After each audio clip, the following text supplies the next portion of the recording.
Salju di Leuven, kepada Maria Janakova. Tidak lama waktu yang kita lalui, tapi bukan berarti tidak banyak yang sudah kita lakukan. Hanya dalam beberapa bulan kita berkenalan, tetapi itu sudah cukup untuk membuat kita seperti teman lama yang tiba-tiba bertemu secara tak sengaja di tempat yang tak pernah direncanakan. Aku masih ingat, kamu menjerit histeria dan memelukku ketika pertama kali tahu bahwa aku dari Indonesia. Ya, Indonesia. Kamu sangat mencintai negeri itu. Entah mengapa, banyak orang yang pernah ke Indonesia akan jatuh cinta dengan negeri itu. Dan bukan cinta sembarang cinta, tetapi cinta mati yang sangat mendalam. I love Indonesia so much, katamu. Aku sendiri, ketika itu sedang berada dalam salah satu fase yang sangat genting dalam hidupku. Boleh ku bilang, ketika itu hidupku tak punya arah sama sekali. Benar bahwa aku baru saja memulai hidup yang baru di Leuven. Tetapi bersamaan dengan datangnya hidup yang baru itu, aku juga kehilangan sesuatu yang sangat berarti dalam hidupku. Kekasih yang sangat aku cintai, pergi begitu saja meninggalkan luka yang mendalam. I'm in love with someone else. Demikian pesannya di Facebook.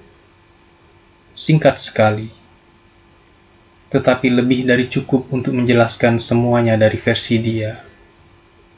Meskipun dari versiku, aku tak pernah dapat mengerti tentang pesan singkat di Facebook itu.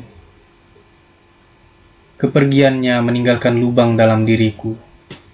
Ada ruang kosong, yang mungkin akan kosong untuk selamanya.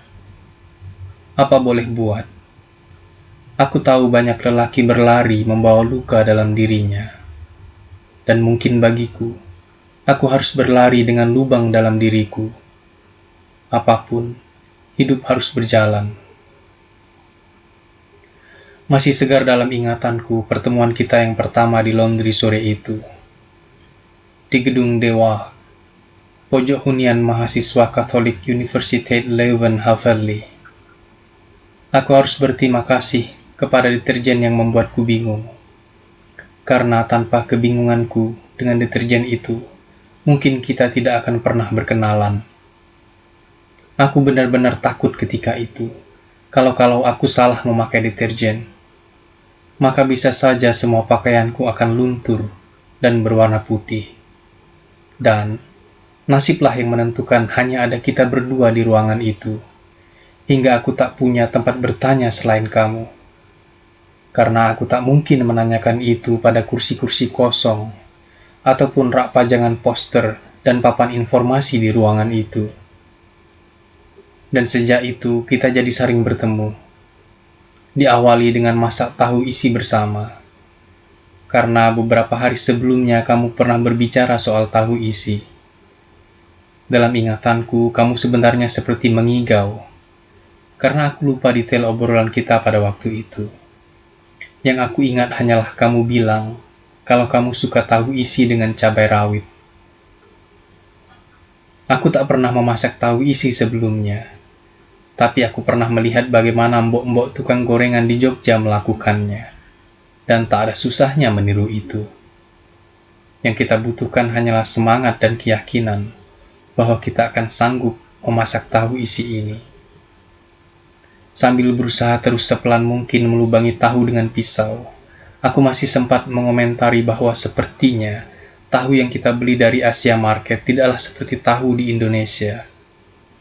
Kamu kelihatan bengong dan hanya mengangkat bahumu sedikit, sambil meneruskan mengiris bawang.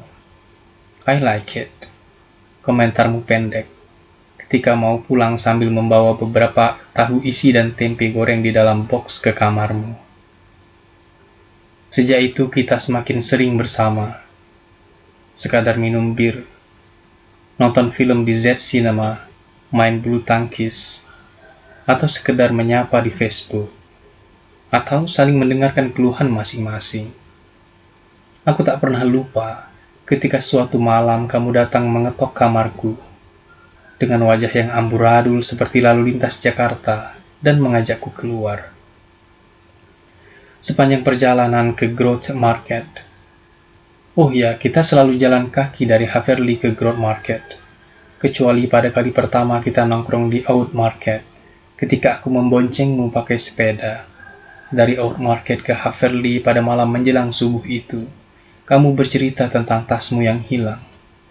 Kartu-kartumu yang ada di dalamnya, kartu mahasiswa, kartu kredit, kacamata, serta HP-mu dengan stiker gambar yang sangat kamu sayangi.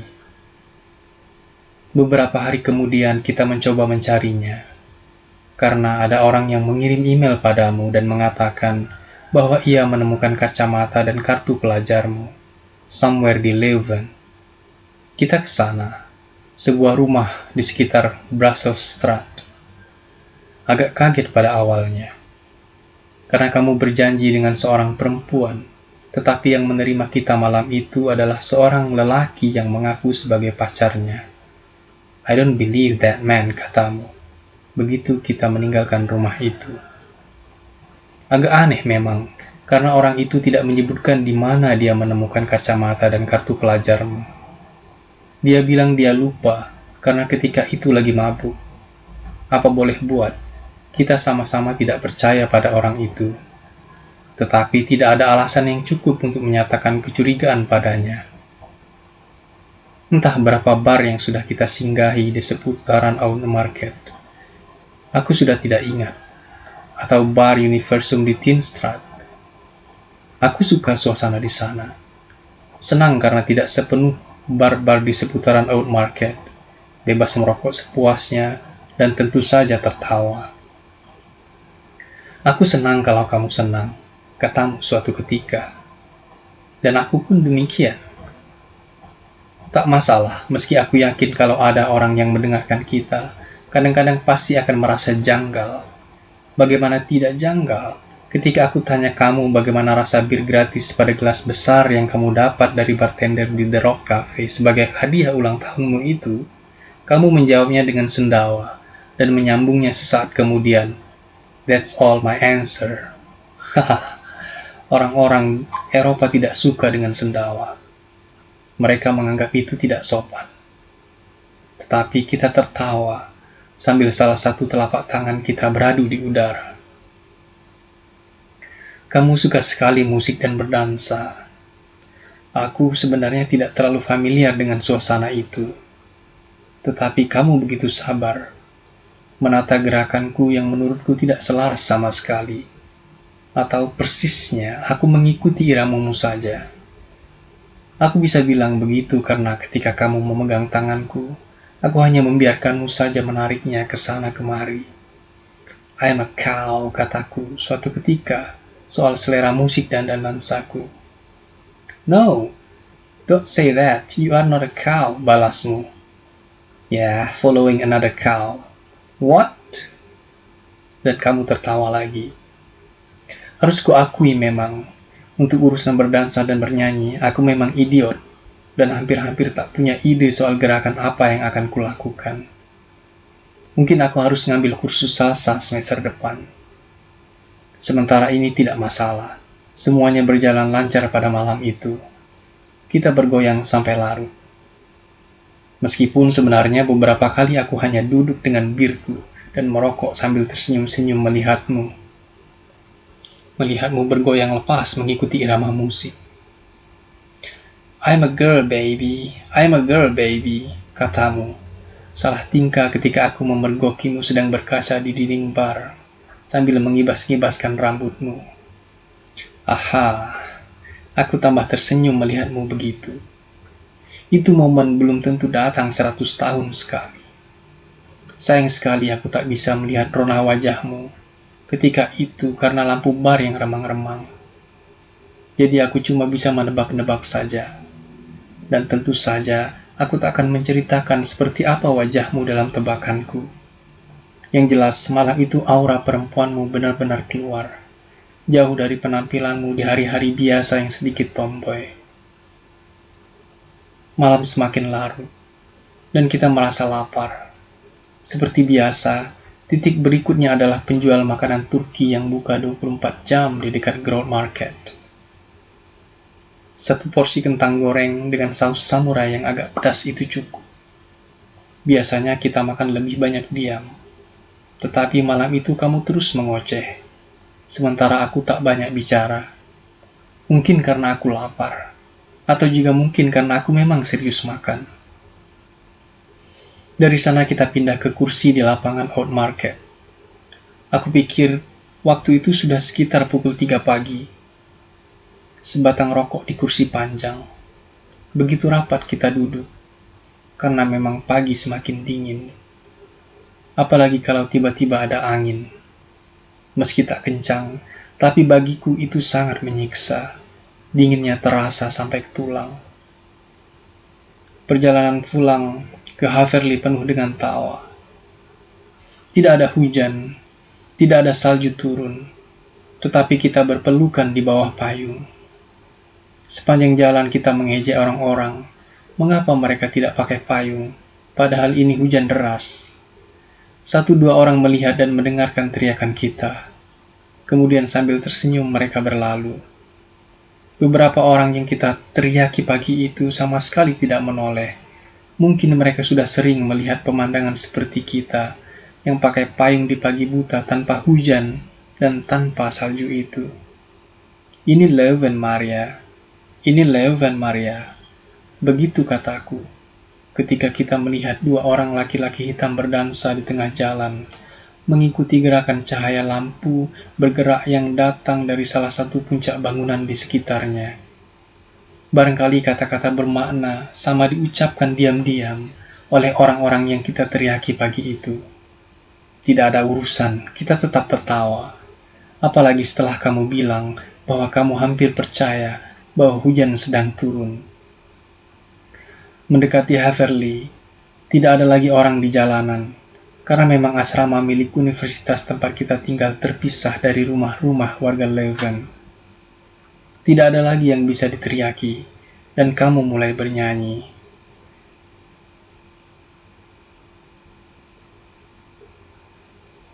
Aku tidak menjawabnya, tapi langsung memulai. Dan di pagi Leuven yang dingin itu, mengalunlah Wonderful Tonight. Dan dari jendela kamarku, ketika aku menulis cerita ini, aku bisa melihat pohon-pohon yang ranting-rantingnya tertutupi salju. Di luar itu pasti dingin sekali. Tidak mungkin berjalan tanpa jaket di sana. Jaket memberikan kehangatan bagi tubuh-tubuh yang berjalan di bawah hujan salju yang turun lembut dari langit. Aku merasakan dingin itu, bukan karena salju atau angin di luar sana, tetapi karena aku tahu kamu akan segera pulang ke Bratislava. Berakhir sudah masa 1 semestermu di Leuven.